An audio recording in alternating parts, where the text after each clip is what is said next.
Hey, what's up? Don't answer because I can't hear you. Recently, I've considered getting a little more serious with blindfold solving, so I wanted to track my progress, and that's what this video is.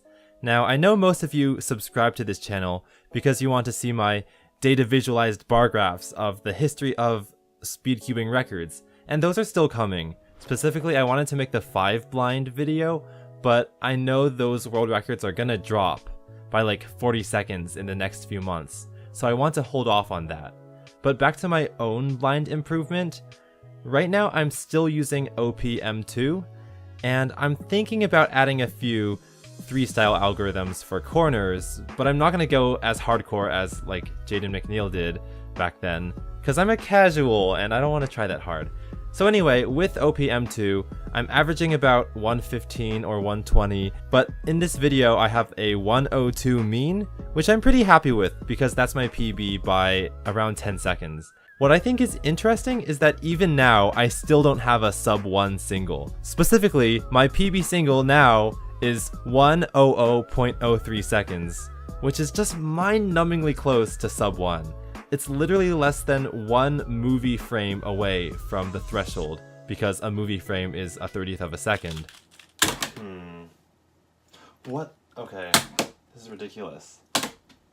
100 again. For the next few seconds here, I was complaining about how I did the solve, because I usually use advanced M2 tricks. For example, I use the SPEF letter scheme, so FU and BD are I and S, and I do that thing where if the letter pair goes S and then some arbitrary letter on the side, I'll do M2, setup for that letter, M prime, undo setup M prime, which saves maybe 8 moves because you do 1 algorithm instead of 2. But in that solve right there, I got a letter pair like that, but I forgot to do that trick, so I wasted 8 moves, and that could have been about a second, or I don't know how long, maybe a little less because recall takes a little longer, but because of that, it very well could have been sub 1, so I was upset. Now, because I'm still using old Pokemon for corners, I have to do an average of 7 or 8 Y-perms per solve, and I can't really do the setup plus Y-perm plus undo setup in any less than 2 seconds. So on average, my corner execution alone is like 17 or 18 seconds, which is really long. And I think, okay, if it's like an average of 17 moves per letter target, and then I switch to 3-style, where you have 1 commutator for 2 letter targets that averages maybe 10 moves, then you go from 34 down to 10, so you go down to a third of the move count. So if I say like my recall is a little slower, I think it's reasonable to say that if I switch to 3-style, my execution would go from like 17 for corners down to 8 for corners. You've got to be kidding me. 100.49? What the? Why can't I break sub 1? What the? I've literally gotten 3 100s, 2 101s, a 102, multiple 103s, a DNF 102, and multiple... Okay, whatever. I'm just gonna keep going. Okay, I'm gonna talk about some non-blind things regarding this channel. The first being that I've created / want to create a few tools that kind of graph speed cubing stats that I want to show you all, and I've posted a few to Facebook, but I realize Facebook content has a much shorter shelf life than YouTube, so if I want people to know what I've done years from now, it's better to make a video about it. So one of those things that I've made is this graph that shows how many times 2 cubers have like alternated who's faster at one event by kind of like switching and braiding their lines. Okay, I don't know if that makes sense.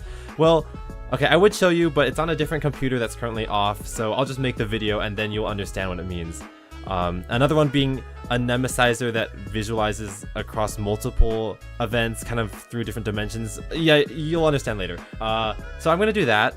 And then another thing is, as many of you know, I have a YouTube channel about computer science stuff and machine learning, and it has a bigger audience, about 100 times bigger than CubeRoll. And I've never really mentioned CubeRoll, this channel, from that other one, and I think now is the right time to do so, because I've also created this game called Loopover that's very similar to speed cubing, but slightly different, and I think more people should see it. So I'm gonna talk about it on CarryKH, but also in the same time mention, hey, I'm actually a speedcuber at the same time, and here's my channel with that content. So this channel might get some new people on it. Okay, well that was a success, but it was 107. Actually, I'm happy that was a success because that means I have a 102.8 mean of 3. Okay. Can you see that? Right there. I still don't have a sub 1 single. What is this? What is going on? Okay. Yeah. I want to keep going because like sub 1 single has to happen now, like eventually. Like these scrambles weren't super lucky. I mean, the second one had 5 corners, but like other than that, it wasn't out of the ordinary.